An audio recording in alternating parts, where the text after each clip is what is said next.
Ton prono a foiré. Tu vas me détester de te dire ça, mais 80% des pronos qui foirent sont complètement évitables. Dans quelques secondes, je te montre 3 indicateurs à checker absolument pour savoir si tu as eu de la chance, de la malchance, et ce qui distingue un bon prono d'un coup de bol. Allez, reste avec moi, je vais te montrer ça de suite. Je vais te donner les bonnes pratiques, tu puisses mettre ça en pratique au plus vite. D'ailleurs, la question qu'on peut se poser, c'est pourquoi analyser un pronostic? Si tu veux progresser aujourd'hui, il est fondamental de regarder si c'était un bon pronostic ou un mauvais pronostic. C'est pas parce que ce n'est pas passé que c'est forcément un mauvais pronostic, et c'est pas parce que c'est passé que c'est forcément un bon pronostic. Je sais, ça paraît un peu bizarre comme ça, mais c'est exactement ça. Parce qu'il faut savoir qu'il y a aussi un coup de chance, un coup de bol, un coup de malchance qui peuvent totalement arriver, et que ça reste du sport, et que le sport a ce petit côté d'imprévisibilité. Donc on va notamment parler des expected goals, donc des XG, si tu sais pas ce que ça signifie. Donc de toute façon, je vais tout expliquer avec des mots très simples. Tout d'abord, il faut que tu comprennes ce que c'est que les XG, donc les expected goals.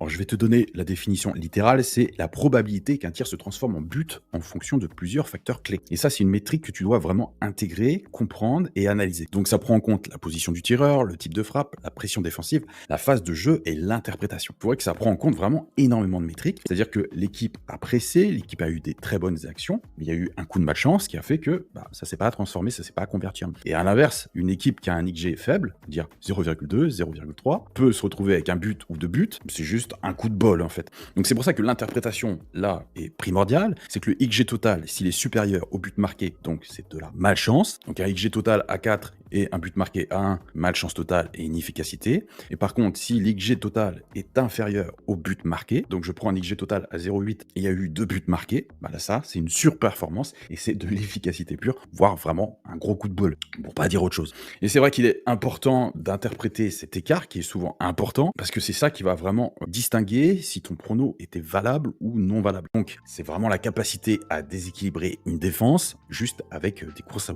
balles de pied. Après, il faut que tu regardes aussi si les buts viennent des phases arrêtées, donc les XG sur les corners, sur les coups francs, parce qu'il peut très bien aussi qu'il y ait un XG faible, mais par contre ils ont eu un corner coup de bol ou un coup franc coup de bol et ça fait but. Donc tu vois que les XG, les XA, etc., ça révèle vraiment ce qui s'est passé durant le match, les styles de jeu et les forces des deux équipes. Alors maintenant on va en venir aux sources et aux outils. Bon, regardez ça de façon très simple et assez rapide. Donc tu vois que je t'ai listé pas mal d'outils qui sont ici et on va les regarder ensemble. Donc tu vois, je t'ai pris Footistat par exemple. Donc dans Footistat, tu vas sur les matchs qui sont déjà déroulés, tu vas dans statistiques et tu vois qu'ici tu as quelques statistiques importantes. Donc vraiment en premier, tu vérifies les XG. Tu peux très bien regarder aussi les big chances. Je t'invite aussi à regarder les PPDA et les XGOT. Ensuite, on va parler des facteurs noise, donc un peu les événements exceptionnels. C'est un peu des biais contextuels difficilement mesurables par des statistiques ou des métriques.